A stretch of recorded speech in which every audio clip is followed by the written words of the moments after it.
Communiqué final de la réunion du Conseil exécutif du RPM, Rassemblement pour la patrie et la modernité, du jeudi 5 décembre 2019. Le Conseil exécutif du RPM a tenu à Libreville sa réunion hebdomadaire ce jeudi 5 décembre 2019 à partir de 14h30 sous la présidence du patriote Alexandre Barrot-Chambrier, président du parti. À cette occasion, le Conseil a procédé à un large échange de vues sur l'actualité nationale et sur les questions relatives à la vie du parti. 1. Actualité nationale. S'agissant de l'actualité nationale, le Conseil exécutif du RPM a pris connaissance de la composition du nouveau gouvernement rendu public le 2 décembre 2019 à l'issue d'un énième remaniement. Le deuxième en l'espace de 3 semaines et le sixième depuis l'AVC d'Ali Bongo, survenu à Riyad le 24 octobre 2018. Ces remaniements à répétition, malgré les raisons données pour les justifier, posent le problème de l'instabilité du gouvernement, de son inefficacité et de l'image qu'il projette de notre pays. Ali Bongo, ou plus exactement, ceux qui décident actuellement pour son compte, ne semblent pas tirer les leçons de leurs échecs récurrents. A beau changer d'acteur pour l'accompagner dans sa gouvernance, les mêmes causes produiront les mêmes effets, car le véritable problème est non seulement celui de sa légitimité contestée depuis 2009, mais aussi de son manque de discernement dans le choix de ses collaborateurs et de son aptitude à diriger l'État. En effet, comment peut-il expliquer qu'en 10 ans, il aille d'erreur de casting en erreur de casting et découvre subitement que ceux à qui il a délégué une parcelle de pouvoir passent leur temps à braquer les caisses de l'État? Cette situation qui s'est accentuée depuis octobre 2018, où malgré les dénégations de ses partisans, son état de santé devrait conduire dans l'intérêt supérieur de la nation à la vacance du pouvoir. Cette vacance est d'autant plus impérieuse aujourd'hui qu'après avoir tiré les ficelles en coulisses avec la complicité de sa parentèle directe, Noureddine Bongo Valentin, qui se voit propulsé en qualité de coordinateur général des affaires présidentielles, fonction dont le contenu ressemble à s'y méprendre à celle de vice-président de la République, alors qu'il n'a aucune expérience ni démontré quelque capacité que ce soit pour justifier un tel choix à un moment où le Gabon est confronté aux plus graves difficultés de son histoire.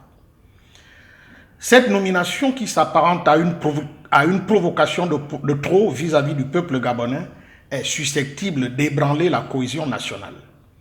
Le Conseil exécutif du RPM réaffirme son opposition farouche à toute monarchisation du Gabon et appelle le peuple gabonais à dire non, non et non. Le Gabon ne saurait être la propriété d'une famille et ne peut se résigner à cette nouvelle imposture. Les tenants actuels du pouvoir misent sur l'apathie et le calme apparent des Gabonais. Ajoutés à la diversion sur l'arrestation des membres de la GEV, figurant dans leur plan de départ et aujourd'hui mis brutalement à l'écart du fait de contradictions pouvoiristes. Qu'ils sachent que même les peuples en apparence les plus dociles finissent toujours par se réveiller face à un coup de force et à prendre leur destin en main. Le Conseil exécutif du RPM rappelle que dans un communiqué précédent, il fustigeait déjà l'accaparement du pouvoir d'État par une clique de profito-situationnistes et le silence complice des institutions républicaines. L'heure du sursaut patriotique et républicain a sonné et nous ne devons pas abandonner notre pays à ce funeste sort.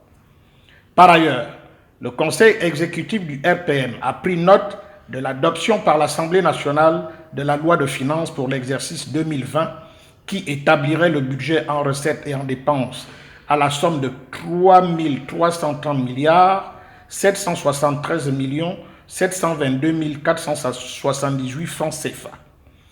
Vu le faible taux d'exécution des budgets précédents, il s'interroge sur la réalité de celui-ci.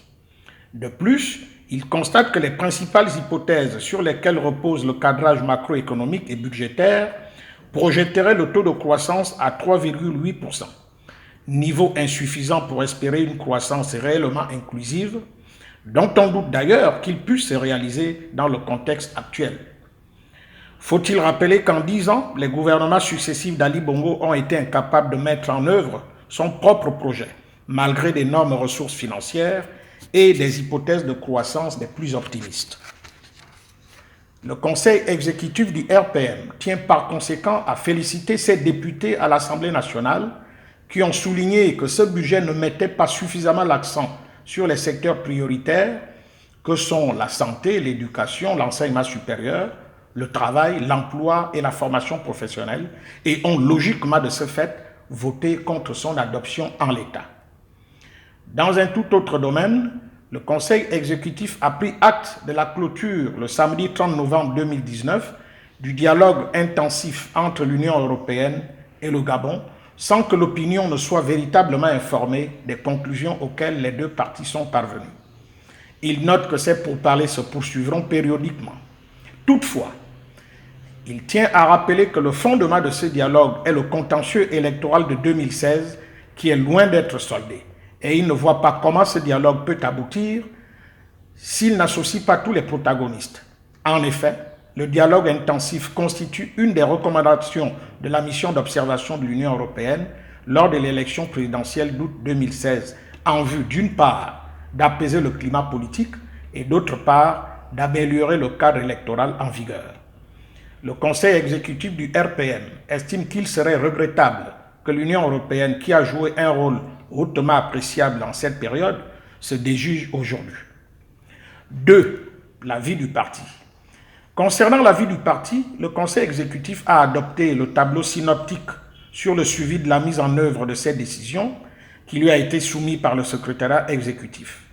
Ce tableau permettra de procéder périodiquement à une évaluation de ses activités et à en tirer les conséquences en vue d'améliorer l'efficacité de son action.